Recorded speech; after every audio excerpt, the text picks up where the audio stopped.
On November 16th of 2004, 64-year-old Mitra Simjonoska disappeared after visiting a meat market in her hometown of Kichevo, North Macedonia.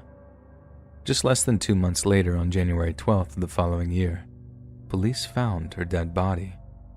She had been strangled, bound, tortured, and violated, but had only been dead for around 2 weeks, meaning she'd been kept prisoner somewhere and continually tortured for quite some time.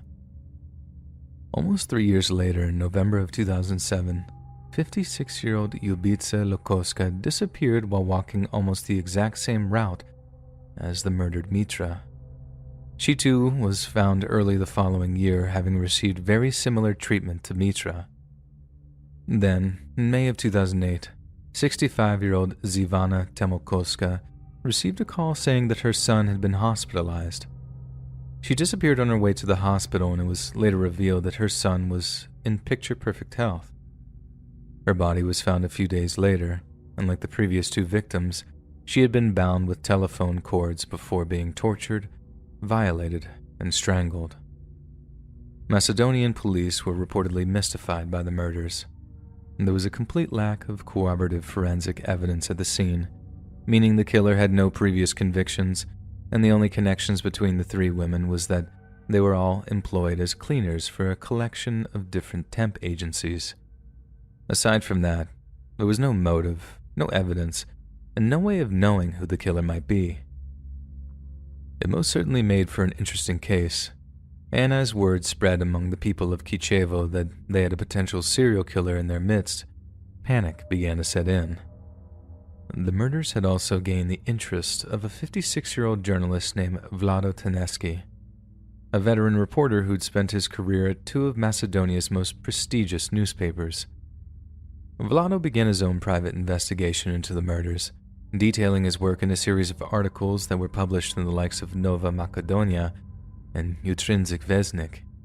The Macedonian public were gripped by the articles, and for a while, it seemed as if Vlado might actually uncover the identity of the man they called the Kichevo Monster.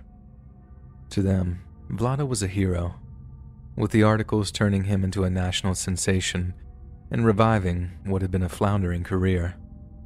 But it was during a read-through of one of the articles that a Macedonian homicide detective noticed something strange. Indeed, the articles were superbly written and pinpoint accurate, yet to the detective, they seemed a little too good. Vlado was privy to a level of detail that could only have come from actually reading the case files, and sharing such documents with a journalist constituted either gross incompetence or possible corruption among the presiding officers. An extensive investigation was undertaken, but the source of the leak couldn't be found. In fact, informational security surrounding the investigation was positively airtight. And that's when it occurred to one officer that there was a second explanation as to why Vlado Teneski knew so much about the murders, one they had to explore, no matter how unthinkable it was.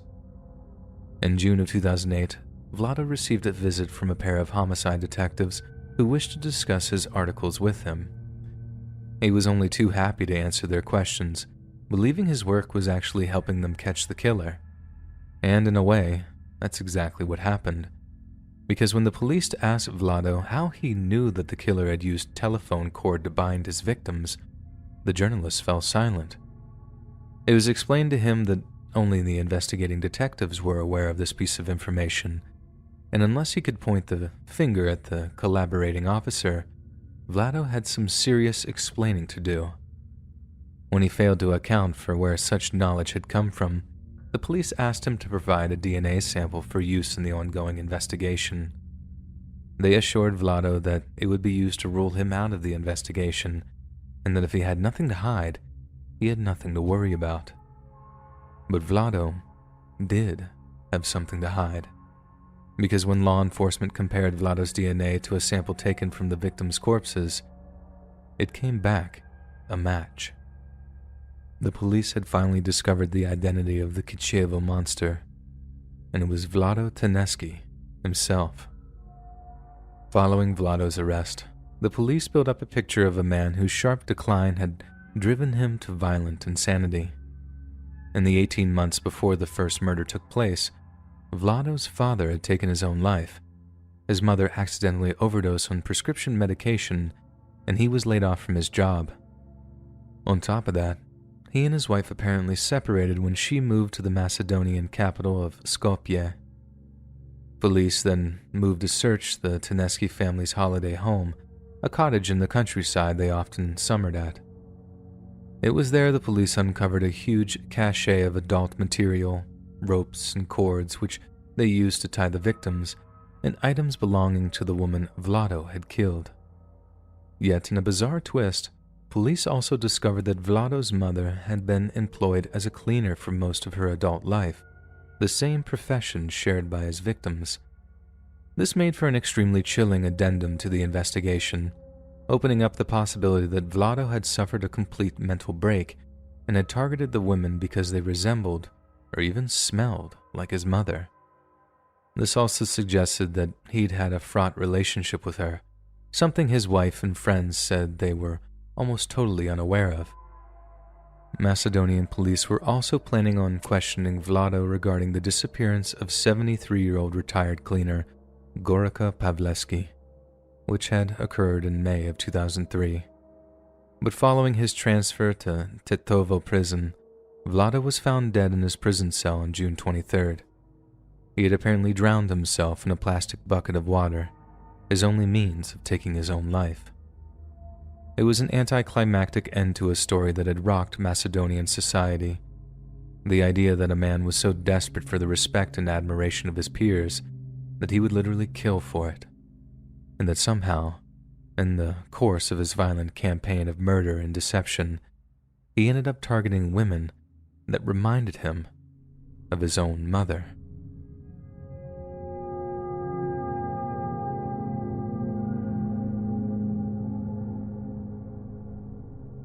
Born on March 23rd of 1987 in Trelleborg, Sweden, Kim Isabel Wall dreamed of a career in journalism. Later in life, that dream would be realized when she was accepted to study international relations at the London Schools of Economics, with her career prospects strengthened after she went on to study journalism and international relations at Columbia University in New York City. Kim returned to Denmark with one of the finest journalistic credentials in the world, settling in the capital of Copenhagen with her boyfriend, Ole Stoba. It was there that she began to write articles for some of the most popular news outlets in the world, such as The Guardian, the New York Times, Vice, and Time magazine, and went on to win the Hansel Meet Prize for Best Digital Reportage in March of 2016.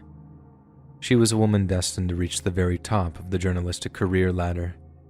But on August 10th of 2017, she received a text message that kicked off a chain of events that would ultimately end in her untimely death. The text was from Danish entrepreneur Peter Madsen, a man known for the manufacturing of submarines. Kim had requested an interview with Peter earlier that year, and the opening of the text was Madsen accepting this request. However, there was one special caveat. The interview would have to take place aboard his own personal midget submarine, the UC-3 Nautilus. Kim agreed to his terms, arranging a 2-hour interview beneath the Baltic Sea that would take place at around 7 p.m. Kim then met with Madsen at the arranged time. They boarded the Nautilus and then set off to conduct the interview. Madsen's staff expected his return at around 9:30 p.m. that evening, yet when the submarine failed to resurface when expected, both Madsen's staff and Kim's loved ones begged the local police to launch a rescue operation. Half a dozen search and rescue teams from a number of different services pooled their resources, and shortly after 10:30 a.m. the following morning, the Nautilus was sighted just southeast of the Drogden Lighthouse in Køge Bay. Peter Madsen was rescued and was found to be in fairly good health. Kim Wall, on the other hand, was nowhere to be found. When Peter was asked where Kim was, he was apparently devastated to inform them that she'd passed away from injuries resulting from a catastrophic mechanical failure. Danish police promptly arrested him on charges of negligent manslaughter, and during his interview, Madsen admitted that he'd found her death so distressing that he'd ejected her body from the submarine, and that she was probably still floating in the Baltic Sea. At first, as tragic as it was, Madsen's story seemed to check out. But all that changed when a proper analysis of his submarine was conducted. The mechanical engineers who sought to identify the reason behind the mechanical failure basically failed to find one. To them, not only could they not understand how someone had died from the existing damage, but it almost looked like someone had deliberately tried to sabotage the submarine from the inside whilst it was in the water. When this hypothesis was presented to Madsen, and despite overwhelming evidence to the contrary, he flatly denied having deliberately scuttled his own $200,000 submarine. And so, police were faced with two key questions. Why would a man destroy such an expensive piece of personal property? And where was Kim Wall's body? In the end, the answer to both questions would wash up on the beach southwest of Amma, 11 days after she'd first disappeared. On the morning of August 21, 2017, a passing cyclist was horrified to discover a dismembered human torso washed up on the beach. A post-mortem found 15 stab wounds, mostly in the region of the cadaver's groin, while a team of Swedish divers later recovered 2 plastic bags nearby, each containing a head, a pair of legs, some clothes, and a blood-stained knife. A short time after that, a saw was found washed up on the same stretch of beach, only adding to the sinister implications. At first, the police didn't actually expect the body to be Kim's, since Madsen had already stated that he dropped her body into the water untouched.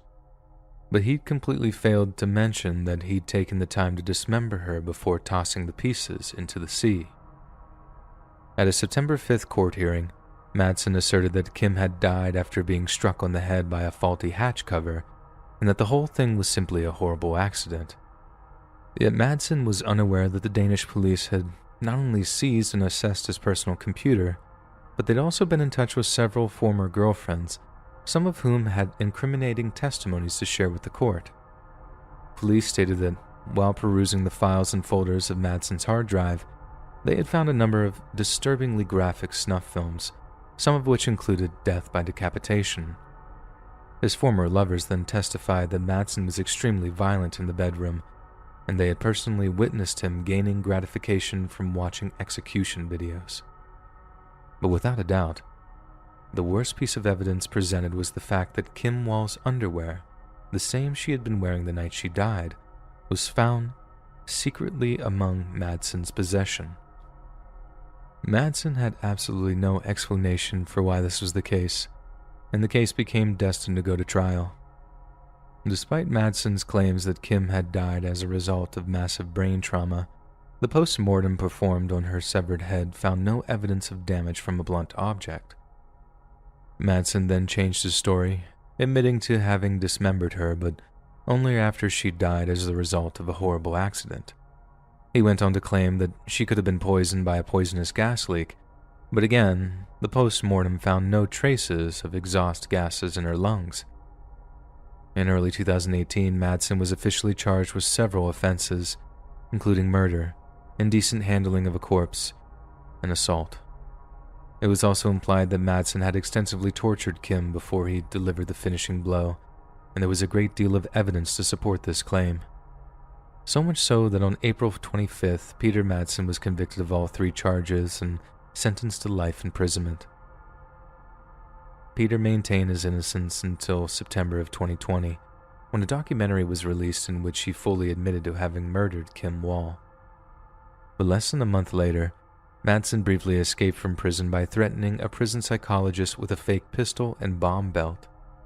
However, when the objects were determined to be a mere ruse, Madsen was surrounded and rearrested just 500 meters from the prison walls. Friends and colleagues over the world were stunned to hear of Kim's horrific murder, and as the extent of Madsen's evil came to light, the world was disgusted by both his deviancy and his attempts to escape justice. Following her death, Kim's friends and family started the Kim Wall Memorial Fund, a foundation designed to fund female reporters who cover stories of cultural value. And in October 2017, Kim was posthumously nominated for Prix Europa's Outstanding Achievement Award. The journalist community felt it was the least they could do to honor a woman willing to take risks to get the truth, ensuring that long after her murderer was forgotten, Kim would be fondly remembered by those who wished to follow in her footsteps.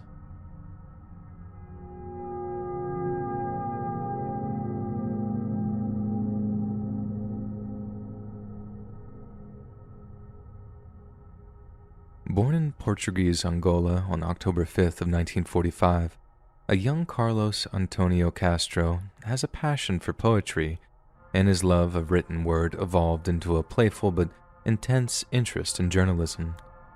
At just 15 years old, Carlos moved to the Angolan capital of Luanda to begin his career as a reporter, and his star gradually rose until he became one of the most high-profile TV personalities in the entire Portuguese-speaking world. Carlos worked in the media for 35 years, mostly covering lighthearted gossip and celebrity stories. Yet in early 2011, Carlos's rich and storied life would come to a dark and violent end, shocking the wider journalistic community and breaking the hearts of tens of thousands of adoring fans. During his life, Carlos Castro broke many a big story on musicians, actors, and other celebrities. Perhaps his biggest story was his own. You see, back in 1990, Carlos was one of the first Portuguese-speaking celebrities to openly come out as gay, and was perhaps one of the first in the world to do so on live television. He later said that being free to, quote, reveal the feminine side of his personality was something that brought him a lot of joy. But given how overtly masculine Latin culture can be, he also found it extremely difficult too. Thankfully, gay and lesbian acceptance rose phenomenally throughout the late 90s and early 2000s, and by 2011, the 65-year-old was quite publicly in a relationship with 21-year-old male model Renato Seabra, who had been a contestant on the Portuguese modeling-themed reality show In Search of the Dream. But all was not well with the fledgling relationship, as all were about to discover. Just after Christmas of 2010, Carlos and Renato decided to fly to New York City to see some Broadway shows and spend New Year's Eve in Times Square. To some outsiders, the couple seemed very much in love, but close friend and newspaper editor Luis Pires would later state that there had been some friction between the two men toward the end of the trip, but nothing to suggest that anything horrible was about to happen. On Friday, January 7th, Carlos and Renato had planned to catch a musical during the early evening before meeting up with Pires' ex-wife and daughter at the Intercontinental Hotel. The women waited quite a while in the hotel's lobby, long after the couple were due to show, but instead of both men arriving, only Renato appeared in the lobby. According to the men, Renato approached them with a dazed look on his face, and when asked where Carlos was, he replied, "Carlos will never leave the hotel again." It was a chillingly cryptic thing to say, and as Renato apparently disappeared from view, the two women rushed to inform hotel security. Just after 7 p.m. that night, hotel security entered Carlos's hotel room and found nothing short of a horror show. Carlos had been beaten to death, and it appeared someone had used a laptop computer and a wine bottle as the murder weapons. But perhaps even more horrifying was the fact that someone had castrated him using the corkscrew of a bottle opener. The same corkscrew had also been used to gouge out one of Castro's eyes, but a medical examiner declared that his death was caused by blunt impact injuries to the head and neck compression, and that it wasn't possible to determine if he was mutilated before or after he died from his head injuries. Obviously, the NYPD was very focused on talking to Renato Seabra, but when they tracked him down, they discovered he was at the St. Luke's Roosevelt Hospital Center after trying to slit his own wrists. After being taken into custody, he was given a psychiatric evaluation at Bellevue Hospital Center, but given that he was considered a person of interest, this was all done under the watchful eye of law enforcement. When he was declared mentally sound enough to be questioned, Renato stunned the officers in attendance by actually confessing to Carlos's murder. He hadn't tried to take his own life out of grief. He'd tried to off himself to avoid having to pay for what he'd done. It would be easy to assume that what happened between Carlos and Renato was a lover's tiff, a passionate disagreement gone horribly wrong. But when asked why he'd killed his lover, Renato told the police that he'd murdered Carlos in a bid to, quote, get rid of his own homosexual demons. During the remainder of the police interview, Renato appeared to be acting extremely erratically, almost as if he was working up to making an insanity defense. Yet after securing both men's cell phones, it became apparent that the couple had been arguing over Carlos's seeming unwillingness to splash the cash on his much younger boyfriend. In light of that new evidence, police charged Renato with second-degree murder, and given that he'd already confessed, there was no trial. Instead, the case was handed over to the New York County District Attorney, who recommended Renato receive the maximum sentence of 25 years to life. By January of 2013, Renato Seabra was no longer Renato Seabra. He was simply prisoner 13A0056 at the Clinton Correctional Facility in Dannemora, New York. In accordance with his last will and testament, Carlos Castro's sister would later spread his ashes in the subway tunnels that run under Broadway. Yet it seems particularly haunting that, despite the fact that Carlos's trip to New York was a dream come true for him, it was one that neither he nor Renato would ever return home from.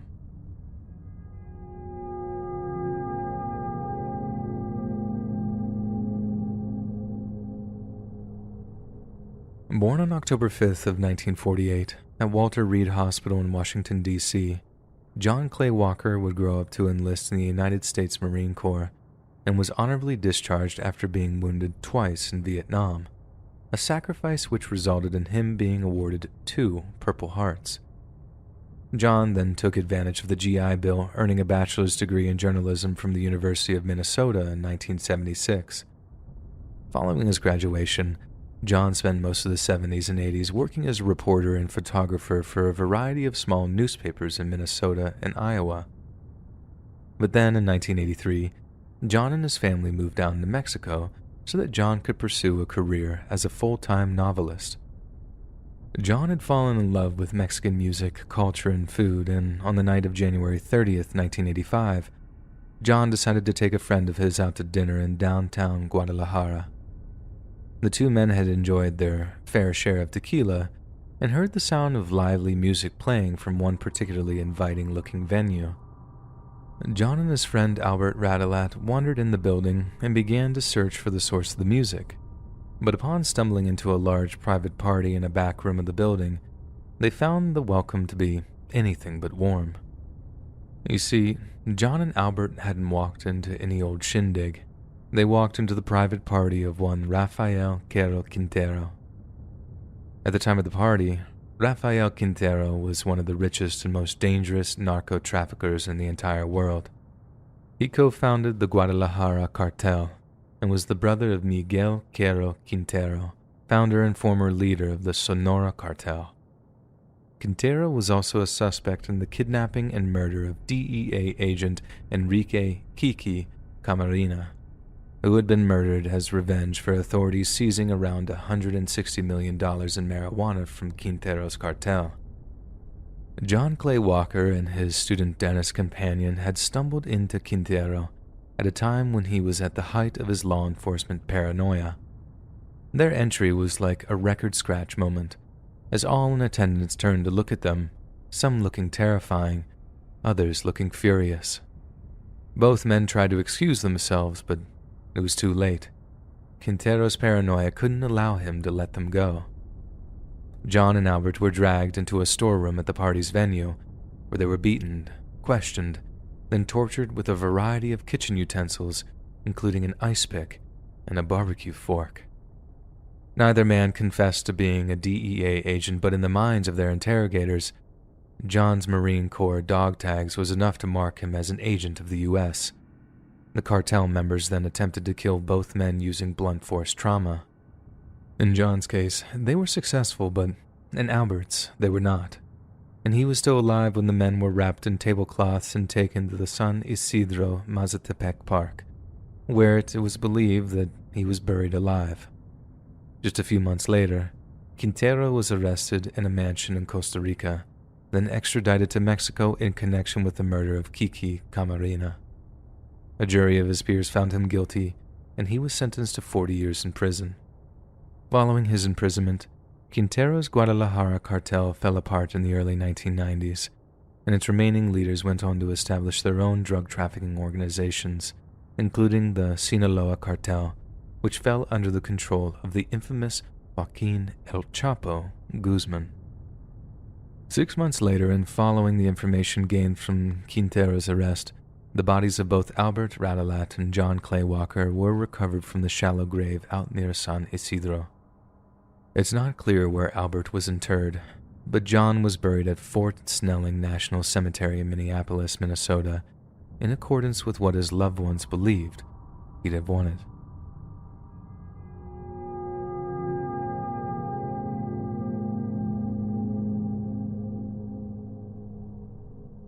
Born on New Year's Day of 1934, Alan Harrison Berg was born into a Jewish family in Chicago, Illinois. After graduating high school, Alan went on to attend the university in Denver, Colorado, and became the youngest person to ever pass the Illinois State Bar exam at just 22 years old. While practicing law, Alan chose to open a clothing store in downtown Denver, which is where he met radio talk show host Lawrence Gross. Gross was impressed with how passionate and articulate Alan was, and invited him onto his show for what would be the first of many guest appearances. And when Gross moved on to San Diego after retrieving a lucrative job offer, he insisted that Alan be named his replacement. Alan then moved from radio job to radio job before finally settling at Denver's KOA, where he debuted on February 23rd of 1981. Alan's KOA show, which centered around politics, was broadcast in the 30 of America's 50 states, and would usually include some pretty fiery debates between Alan and call-in listeners. Alan was known for his passionate defense of liberal values, and would often arrange live debates with self-professed white supremacists, including the author of a book entitled The Death of the White Race. These debates weren't exactly clinical and usually ended with the caller hanging up as Alan berated them for holding such abhorrent opinions, but the skewering of such hateful individuals proved extremely popular with those who chose to judge by character and not by skin color. And then, in March of 1982, Alan arranged an interview with a woman named Ellen Kaplan, who was a member of the radical left-wing LaRouche movement. Kaplan had been fundraising in Newark International Airport when she had spotted none other than former U.S. Secretary of State Henry Kissinger walking through the airport with his wife Nancy. Kissinger was on the way to Boston to undergo heart surgery, and as Kaplan approached him, she yelled out, "Do you sleep with young boys at the Carlisle Hotel?" Nancy Kissinger flew into a rage, grabbed Kaplan by the throat and yelled, "Do you want to get slugged?" before having to be dragged away by her husband and his minders. In the aftermath, Kaplan publicly announced she was pressing charges, promising to make Kissinger and Nancy into a laughingstock. However, a Newark municipal judge acquitted Mrs. Kissinger, proclaiming that her response was a reasonable, spontaneous, and somewhat human reaction, and that since no injury had been incurred, there was no case to be brought to trial. Naturally, Kaplan was furious with the result and was more than happy to go on Alan Berg's radio show to condemn the perceived injustice. However, when Kaplan called in, Alan pounced. Instead of letting her speak her piece, he attacked her as a vile human being and wished Nancy Kissinger had socked her one. Kaplan hung up after just a few short minutes, and Alan spent almost the entirety of that day's show giving her what he believed was a well-deserved dressing down. His rants were so vitriolic and incessant that the station actually received complaints from self-proclaimed political neutrals. Alan took the feedback on the chin and began to tone down his style of debate until it was considerably more reasonable. But the vast publicity that the Kaplan call received drew the attention of more than just fans of intense political discord, and to some, it marked Alan as the mouthpiece for ideas they bitterly loathed, so much so that they were prepared to kill for it. Just after 9:30 p.m. on June 18th of 1984, Alan returned to his Adams Street townhouse after having dinner with his estranged ex-wife. Berg parked his black Volkswagen Beetle turned off the engine, and stepped out into the warm Denver evening. But as he did so, a burst of automatic gunfire sent 12 bullets tearing through his body. A few days after his death, Alan's former producer told police that he believed Alan was on what he called a kill list. Alan had received a number of death threats from people claiming to be white supremacists and neo-Nazis, who were furious that he had challenged the beliefs of their movement on live radio. One such threat was from a thoroughly deranged person who believed that Jews are descended from Satan, with the same note promising that Alan, quote-unquote, wasn't long for this world. Given that the murder was quite obviously the assassination of a prominent political media personality, the FBI chose to take over the investigation and promptly traced shell casings from the murder weapon to a compound controlled by a group known as the Order. Founded in September of 1983, the Order was the brainchild of one Robert J. Matthews, with the first group's meetings taking place on his farm near Medellin, Washington. The group's primary goal was the overthrow of the United States federal government. It was named after a fictional terrorist group in William Luther Pierce's novel, The Turner Diaries. The Order's secondary goal included the establishment of a whites-only homeland in the Northwest United States. But in order to achieve such a goal, they believed they needed to eliminate a number of influential political figures, which included Alan Berg. After raiding the Order's compound, the FBI arrested a man named Bruce Pierce, who was discovered to be the very same assassin who had been sent to kill Alan. After that, it was just a case of tracking down the group's leader, Robert J. Matthews, who was said to be personally involved in Alan's murder. Then, in December of 1984, the FBI were able to track down Matthews down to a house in Whidbey Island, out near Seattle's Puget Sound. After he refused to surrender, a shootout ensued, and in the chaos, Matthews' house was set alight by FBI incendiary flares. Yet instead of surrendering to save his life, Matthews refused to leave the burning building and was no doubt overcome by the black smoke which poured from the ruins of his final hideout. By the time it was over, a man who'd wished a fiery death on so many others over nothing more than their heritage was he himself a charred, barely recognizable husk. After Alan was buried at the Waldheim Jewish Center in Forest Park, Illinois, 4 leading members of the Order were indicted on federal charges of racketeering, conspiracy, and violating Alan's civil rights. 2 of these men, David Lane and Bruce Pierce, were determined to be the planners and executioners of Alan's assassination and were sentenced to serve 190 and 252 years respectively, meaning the only freedom either of them could look forward to was death. Alan, on the other hand, remained dearly loved by all those who had enjoyed his radio show and became a scion for those who remained fearless in the face of vicious political violence.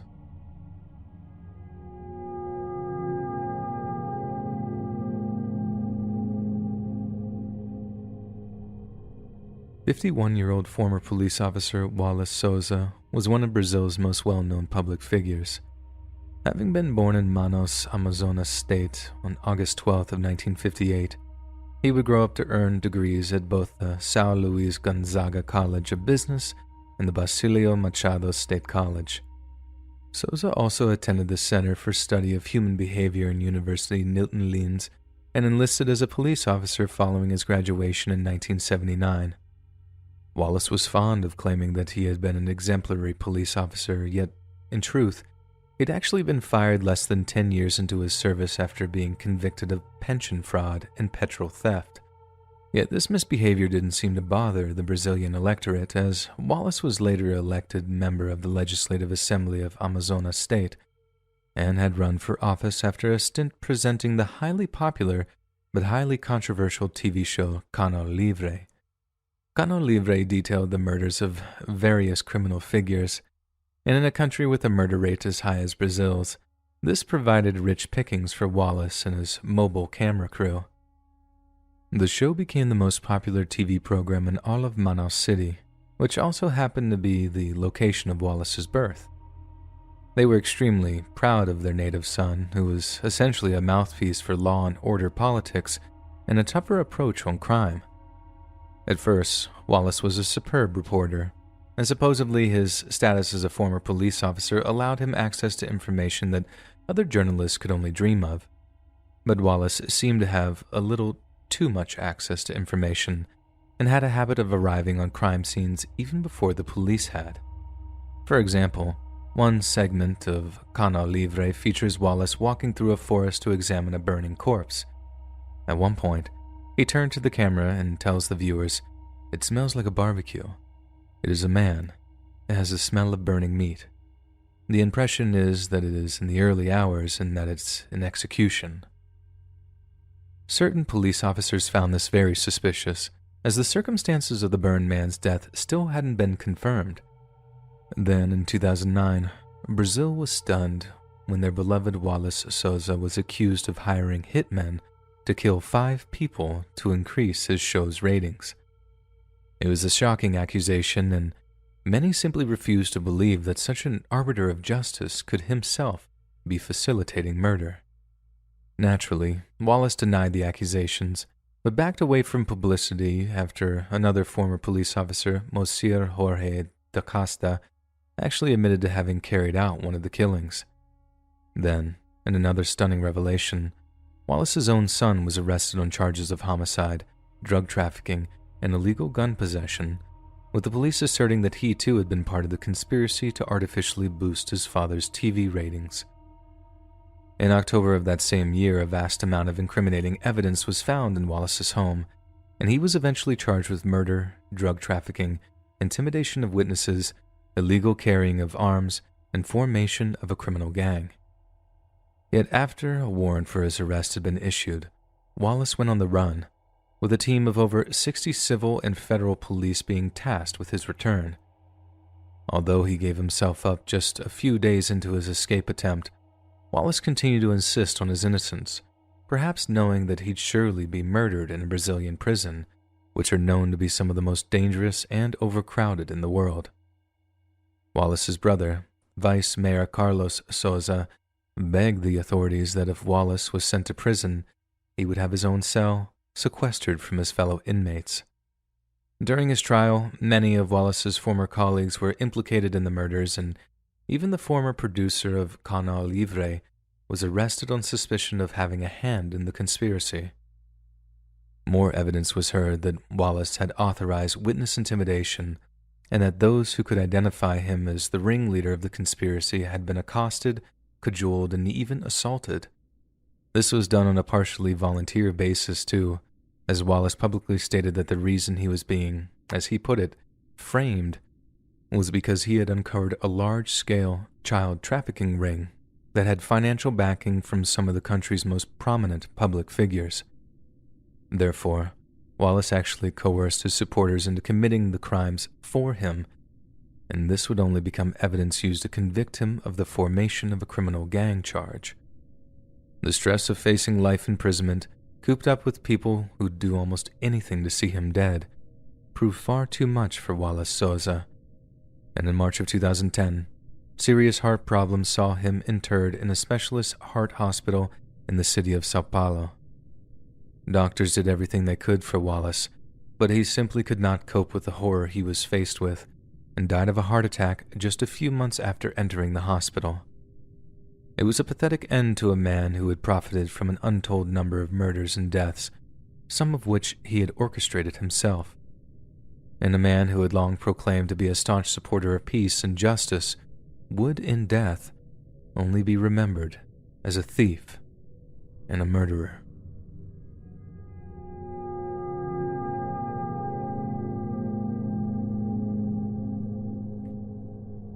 On the morning of August 26, 2015, 24-year-old news reporter Allison Parker and her 27-year-old cameraman Adam Ward were conducting a TV interview at the Bridgewater Plaza in Monetta, Virginia. Both worked for the Roanoke-based CBS affiliate WDBJ and had driven out to the plaza to record an interview segment with one Vicki Gardner regarding the 50th anniversary celebrations for Smith Mountain Lake, an artificial body of water created by the Smith Mountain Dam. Allison was decidedly nervous before the interview, as it was one of her first fully live broadcasts on the WDBJ morning show. Live TV can be a notoriously difficult form of media, and Allison knew that a solid performance would firmly set her on the path to promotion. The interview commenced at around 6:44 a.m., with a bright and cheerful Allison greeting the station's viewers with her signature smile. She then launches into her question and answer session with Vicki Gardner, and about halfway through the interview, everything seemed to be going swimmingly. But at exactly 6:46 a.m., a figure wearing dark clothing emerges from the shadows behind Adam Ward. None of those present at the scene seemed to even notice the man at first. Adam Ward had his back to the man, so he was completely unaware of his presence. Vicki or Allison may have caught a glimpse of the man out of their peripheral vision, but each maintained their professionalism and pushed on with the interview. It appears that the man in the dark clothing was making his own recording of the interview using a cell phone, and as he draws closer to the group, the man takes out a 9mm Glock handgun and records himself aiming it at Allison's chest. Unbelievably, no one seemed to notice the presence of a deadly weapon among them, and, in a moment of confusion, the figure simply lowered the handgun and allowed the interview to continue. There's a chance the figure didn't know that the interview was being recorded live, and when it dawned on them that it was being broadcasted directly into the houses of thousands of Virginians, we can only imagine the sickening excitement they felt. Once again, they raised the pistol, only this time, they opened fire. A total of 8 shots were fired at Allison Parker, Adam Ward, and Vicki Gardner, with the attack happening so suddenly that the horrific scene was actually broadcast via the WDBJ morning show.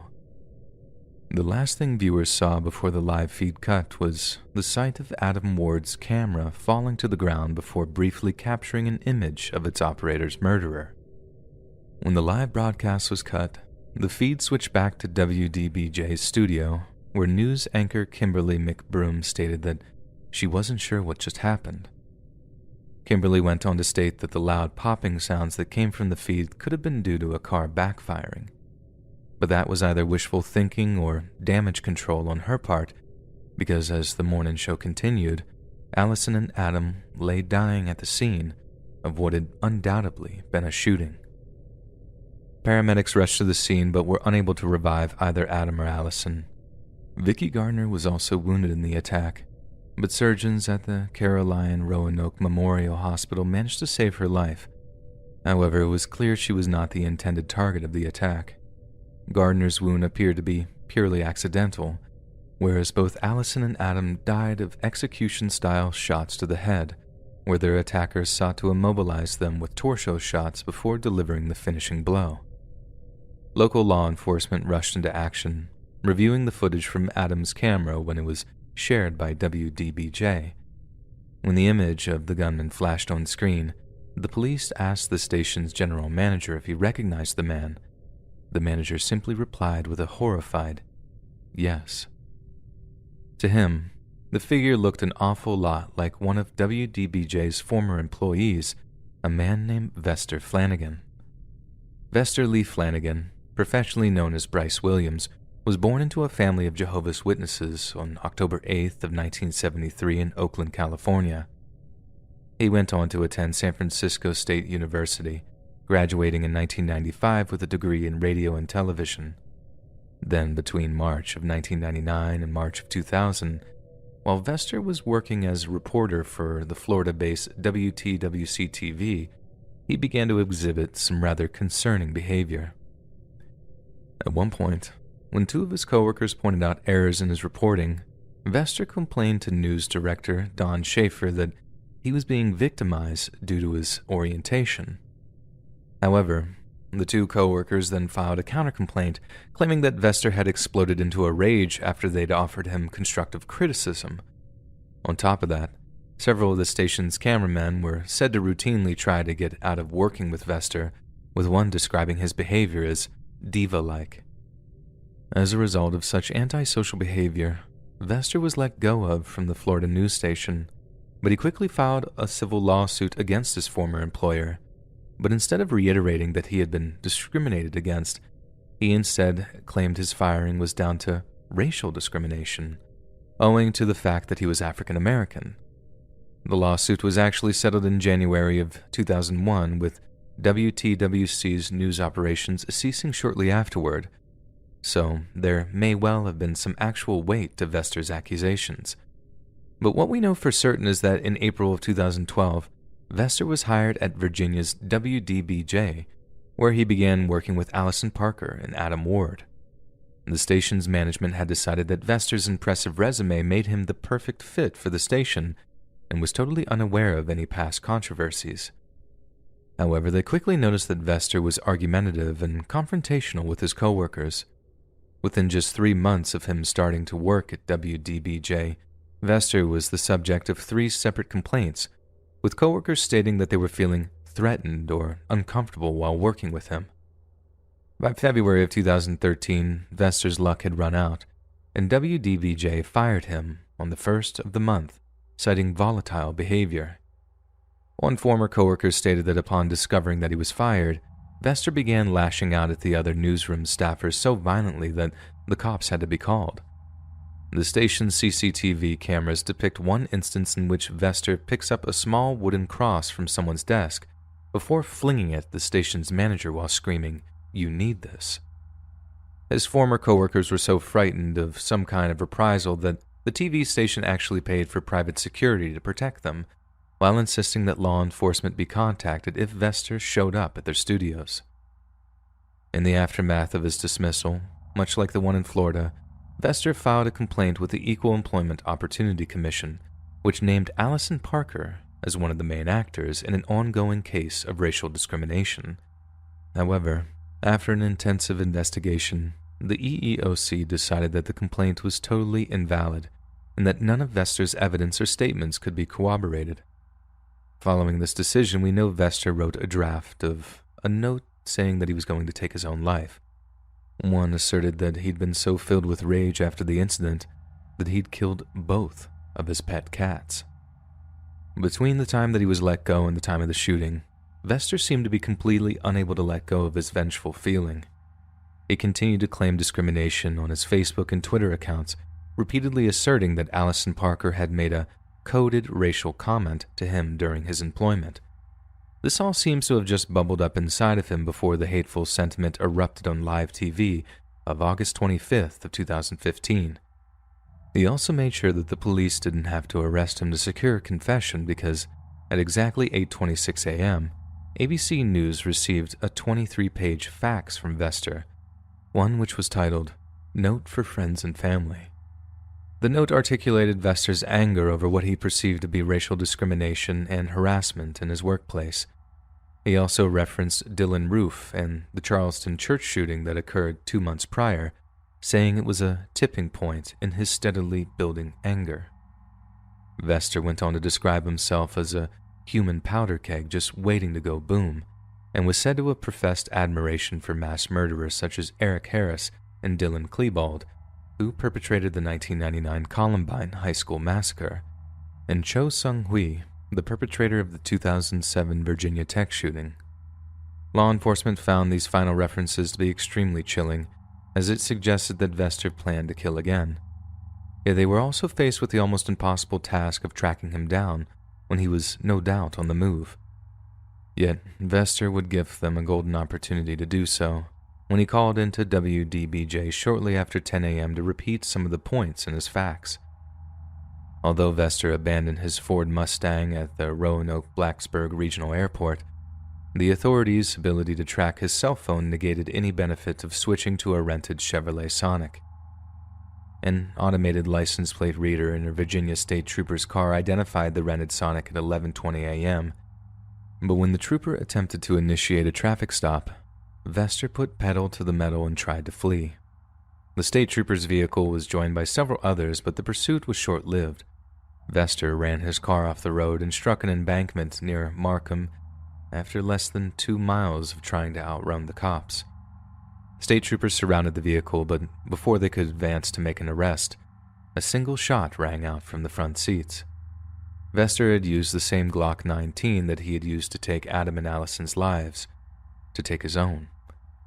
Vester was quickly airlifted to the Inova Fairfax Hospital in Falls Church, but he was declared dead on arrival at exactly 1:26 p.m. The episode sent shockwaves across media circles all over the world. It wasn't the first time a journalist had died live on TV, but a reporter being targeted by one of their own was a horrifying new phenomenon. We can only be thankful that Vester was tracked down before he had a chance to kill again. And no matter what his final statement said, we have to remind ourselves that this was a man who admired mass murderers. And instead of dealing with adversity with respect and dignity, Vester Flanagan chose to take the lives of innocent people, reaping a terrible revenge over little more than a workplace rivalry.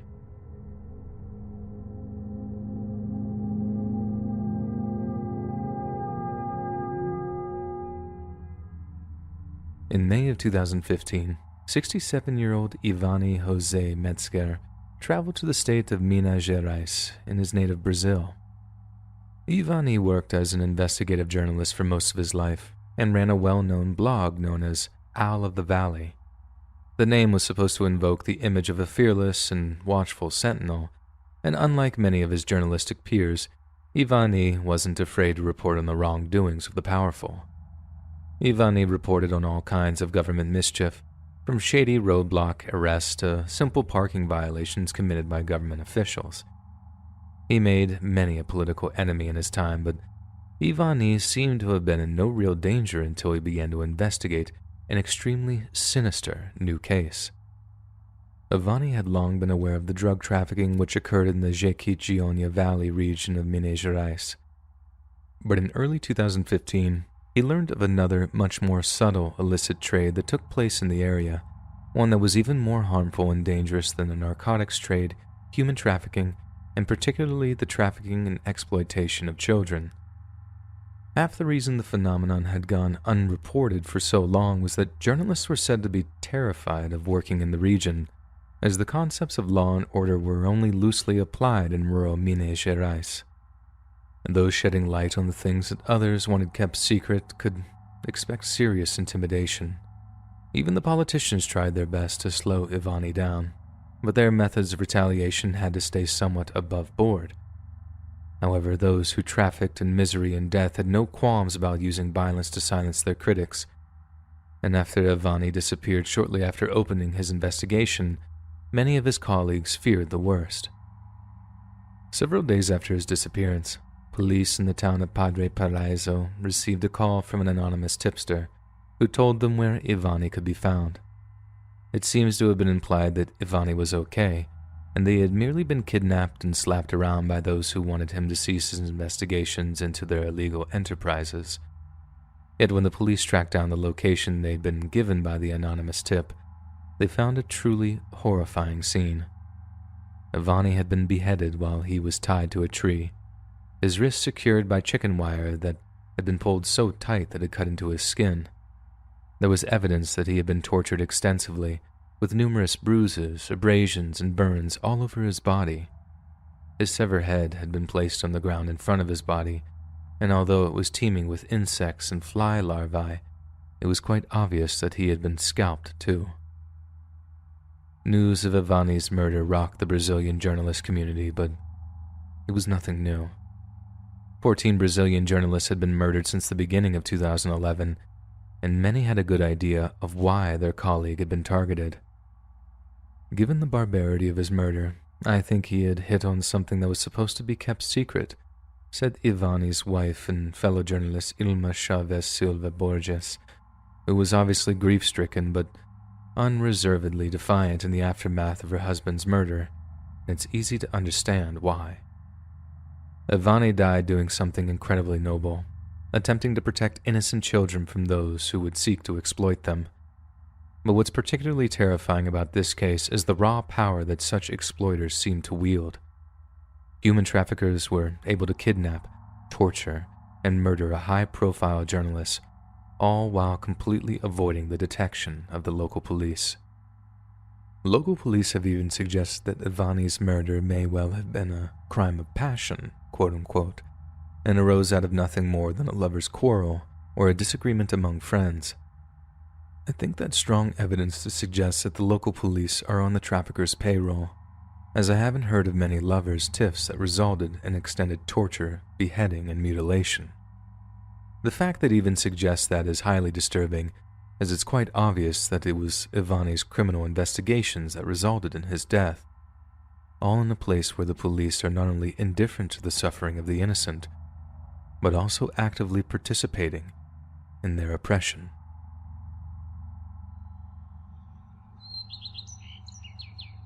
Hey friends, thanks for listening. Click that notification bell to be alerted of all future narrations. I release every Monday, Wednesday, and Friday at 7 p.m. Eastern Standard Time. If you got a story, be sure to submit them to my subreddit r/Let'sReadOfficial, and maybe even hear your story featured on the next video. And if you want to support me even more, grab early access to all future narrations and bonus content over on Patreon, or click that big join button to hear about the extra perks offered for the channel. And check out the Let's Read podcast, where you can hear all of these stories in big compilations and save huge on data, located anywhere you listen to podcasts. Links in the description below.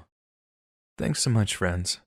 And remember to always clean out your pee drawer.